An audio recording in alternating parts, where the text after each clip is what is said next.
रहस्यमयी लकड़ी का श्राप। दोस्तों, कुछ चीजें इस दुनिया में ऐसी होती हैं जिन्हें हम देख नहीं सकते, लेकिन महसूस जरूर कर सकते हैं। आज की कहानी एक ऐसे परिवार की है जिसने अपने सपनों का घर बनाया, लेकिन उस घर की दीवारों में छिपा था एक भयानक रहस्य।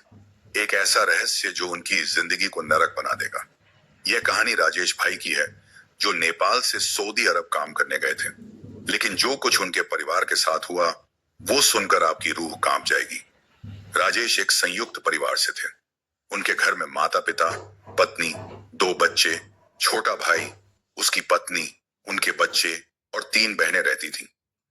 2014 में राजेश ने सऊदी अरब में एक चाइनीज कंस्ट्रक्शन कंपनी में काम करना शुरू किया। मेहनत से पैसे बचाए और 2015 में परिवार ने फैसला किया कि नेपाल में एक 3 मंजिला घर बनाया जाए। राजेश समझाते हैं कि उनके इलाके में घर बनाने का तरीका थोड़ा अलग है। पहले पत्थर और मिट्टी से दीवारें बनाई जाती हैं, फिर ऊपर से सीमेंट लगाया जाता है और छत के लिए टिन का इस्तेमाल होता है। मंजिलों को बांटने के लिए बांस लगाए जाते हैं, फिर 4-4 इंच की लकड़ी की पट्टियां बिछाई जाती हैं और उसके ऊपर मिट्टी डाली जाती है। यही उनका फर्श बन जाता है।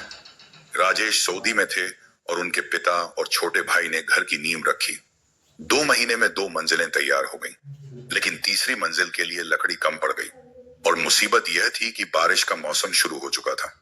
खेतों में पानी भर गया था, नई लकड़ी काटना मुश्किल हो गया था। राजेश की पत्नी ने फोन किया और कहा, चिंता मत करो, हमने कहीं से लकड़ी का इंतजाम कर लिया है। थोड़ी महंगी है, लेकिन काम चल जाएगा। राजेश खुश हो गए। उन्होंने सऊदी में अपने दोस्तों के साथ पार्टी मनाई और छुट्टी का इंतजार करने लगे। लेकिन किस्मत को कुछ और ही मंजूर था। छुट्टी से 2 दिन पहले राजेश के सुपरवाइजर ने उनकी छुट्टी कैंसिल कर दी। कहा, काम बहुत है, मजदूरों की कमी है, थोड़ा बाद जाना। राजेश ने परिवार को बता दिया। उनके समुदाय में नया घर बनने पर बड़ी दावत होती है। परिवार ने सभी रिश्तेदारों को बुला लिया था। राजेश ने कहा, कोई बात नहीं, तुम लोग पार्टी कर लो, मैं बाद में आकर फिर से करूंगा। और फिर उस रात की पार्टी शुरू हुई। नारायण समुदाय में दावतों में शराब खूब चलती है। रात को राजेश के रिश्तेदार घर में घूम रहे थे, तीनों मंजिलों को देख रहे थे। शोर शराबा था, हंसी मजाक था, सब कुछ सामान्य लग रहा था। लेकिन असल में कुछ बहुत गलत हो रहा था।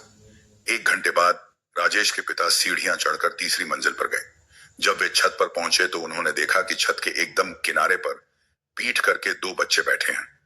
एक 11-12 साल का लड़का और उतनी ही उम्र की एक लड़की। उनके पैर छत से लटक रहे थे। राजेश के पिता ने सोचा कि ये किसी रिश्तेदार के बच्चे होंगे। उन्होंने आवाज लगाई, क्या कर रहे हो यहाँ? नीचे चलो, सब बैठे हैं। लेकिन कोई जवाब नहीं आया। दोनों बच्चे पत्थर की मूर्तियों की तरह बैठे रहे। राजेश के पिता थोड़ा चिढ़ गए। उन्होंने फिर से आवाज लगाई, नीचे जाओ, तुम किसके साथ आए हो?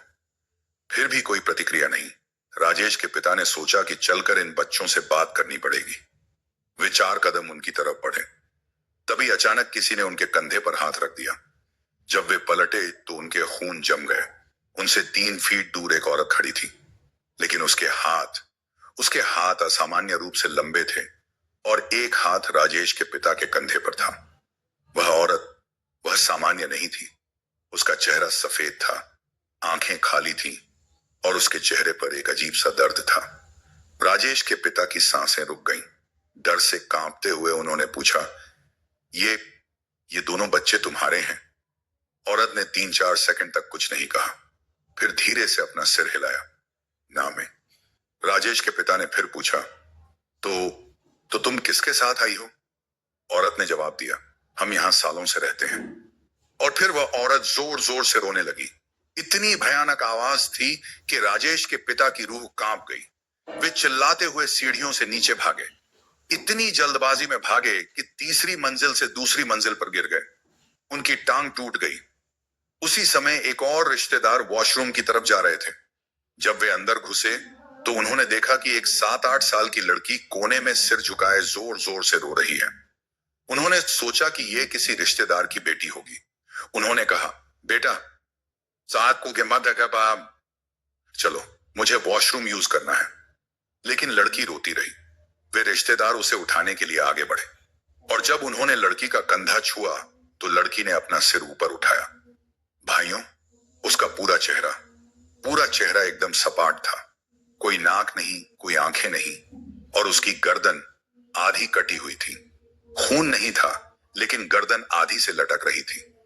वे रिश्तेदार चीखते हुए बाहर भागे, इतनी तेजी से भागे कि उनके भी पैर फिसल गए और वे बुरी तरह घायल हो गए। उस रात पार्टी वहीं खत्म हो गई। सब घबराए हुए थे, किसी को समझ नहीं आ रहा था कि क्या हो रहा है। अगली सुबह राजेश की पत्नी ने उन्हें सब कुछ बताया।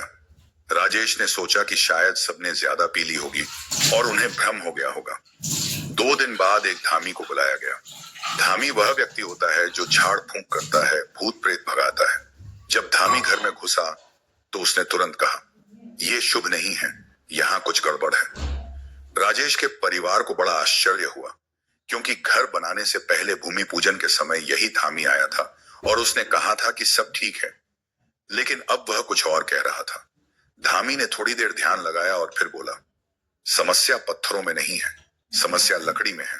जो लकड़ी तुमने तीसरी मंजिल में लगाई है, मशीन दी है, वहीं से ये सब हो रहा है। उस रात राजेश का परिवार दूसरी मंजिल पर सोया और फिर शुरू हुआ असली आतंक। पूरी रात उन्हें ऊपर से आवाजें आती रहीं, किसी के चीखने की आवाज, किसी के झाड़ू लगाने की आवाज, किसी के दौड़ने की आवाज। ऐसा लग रहा था जैसे ऊपर की मंजिल पर एक पूरा परिवार रह रहा है। राजेश की माँ और पत्नी रात भर जागती रहीं। डर से उनकी सांसें रुक रही थीं। कुछ हफ्तों बाद आखिरकार राजेश की छुट्टी आई और वे नेपाल पहुंचे। राजेश और उनके छोटे भाई ने तय किया कि वे तीसरी मंजिल पर सोएंगे। वे सच जानना चाहते थे। रात के 12 बजे तताई उन्हें लगा जैसे कोई उनके कमरे के बाहर किसी लाश को घसीट रहा है। घिसटने की आवाज और फिर चीखने की आवाज। राजेश और उनका भाई डर से जम गए। राजेश ने हिम्मत करके करवट बदली और जब उन्होंने देखा तो उनके बिल्कुल बगल में एक 11-12 साल की लड़की बैठी थी। वह उन्हें देख रही थी। उसका चेहरा पूरी तरह सफेद था, आंखें खाली थीं, शिराकर, लेकिन वह देख रही थी। राजेश और उनके भाई उठकर भागना चाहते थे, लेकिन उनका शरीर जम गया था। वे हिल नहीं पा रहे थे। वे तो बस उस लड़की को देखते रहे। उन्हें डर था कि अगर वे नजर हटाएंगे तो वह उन पर हमला कर देगी। और फिर वह लड़की जोर जोर से रोने लगी। उसकी रोने की आवाज इतनी भयानक थी कि कमरे की दीवारें कांपने लगी। वह बोली, मुझे अपने साथ रखो, मैं यहीं रहना चाहती हूँ, मुझे यहां से जाना नहीं है, कृपया मुझे अपने साथ रखो। राजेश और उनका भाई चीखते हुए नीचे भागे। उस रात उन्होंने आस पड़ोस के सभी लोगों को इकट्ठा कर लिया और फिर अचानक तुहबिरी बहाउद नाम दोनों भाई बेहोश हो गए। अगले 24 घंटे तक वे होश में नहीं आए। जब होश आया तो दोनों को बहुत तेज बुखार था। उनके शरीर बर्फ की तरह ठंडे थे, लेकिन बुखार 104 डिग्री था। फिर से धामी को बुलाया गया। झाड़ फूंक के बाद राजेश और उनका भाई ठीक हुए। धामी ने फिर से कहा, मैंने तुमसे कहा था कि लकड़ी में समस्या है, तुमने वह लकड़ी कहां से खरीदी? राजेश के पिता ने बताया कि वह लकड़ी मानस श्रेष्ठा नाम के एक आदमी से खरीदी थी। राजेश का परिवार उस आदमी के पास गया। पता चला कि श्रेष्ठा ने वह लकड़ी एक पुराने घर से खरीदी थी। वह घर 10 साल पहले तोड़ दिया गया था और उसी घर की लकड़ी उन्होंने राजेश के परिवार को बेच दी थी। अब राजेश और उनका परिवार जानना चाहता था कि उस पुराने घर में क्या हुआ था। वे उस जगह पर गए और आस पड़ोस के लोगों से बात की और फिर उन्हें सच पता चला। 2002 में उस घर में एक परिवार रहता था, एक आदमी, उसकी पत्नी और उनके 7 बच्चे। एक रात उस आदमी का अपने परिवार से झगड़ा हो गया और उस रात उस आदमी ने अपनी पत्नी और 6 बच्चों को मार डाला। एक रात में कुल्हाड़ी और चाकू से एक एक करके सबको मार डाला। उसका सबसे बड़ा बेटा उस समय घर पर नहीं था, इसलिए वह बच गया, लेकिन बाकी सब मर गए। उस घर के हर कोने में खून था, दीवारों पर, फर्श पर, छत पर, और उन 7 आत्माओं ने वह घर कभी नहीं छोड़ा। जब राजेश के परिवार ने उस घर की लकड़ी अपने घर में लगाई तो वे आत्माएं भी उनके साथ आ गईं। वह औरत, वे 6 बच्चे, सब। राजेश बताते हैं कि उन्होंने कई बार झाड़ फूंक करवाई, लेकिन कुछ काम नहीं आया। उन्होंने लकड़ी के अंदर बाहर सीमेंट लगवाया, लेकिन वह भी बेकार रहा। आखिरकार राजेश के परिवार को वह घर छोड़ना पड़ा। आज भी वह घर खाली खड़ा है, कोई उसमें नहीं रहता। और आज भी वही असथिन अतिहेज भी उस घर में वह औरत और उसके 6 बच्चे रहते हैं। वे आत्माएं अभी भी वही हैं, अभी भी रोती हैं, अभी भी चीखती हैं। राजेश का परिवार अब थोड़ी दूर एक नया घर बनाकर रहता है, लेकिन वह पुराना घर, वह आज भी उन्हें बुलाता है। रात को जब सब सो जाते हैं तो उन्हें दूर से वह आवाजें सुनाई देती हैं, चीखने की आवाज, रोने की आवाज। और वे जानते हैं कि वह औरत और उसके बच्चे अभी भी वहां हैं, अभी भी इंतजार कर रहे हैं, शायद किसी और के आने का, शायद अपने साथ ले जाने के लिए। तो दोस्तों, यह थी राजेश भाई की भयानक कहानी। याद रखिए, कभी कभी पुरानी चीजें सिर्फ चीजें नहीं होती, कभी कभी उनके साथ कुछ और भी आता है, कुछ ऐसा जो दिखता नहीं लेकिन है। और जब वह आपके जीवन में आता है तो फिर कभी नहीं जाता। हर हर महादेव।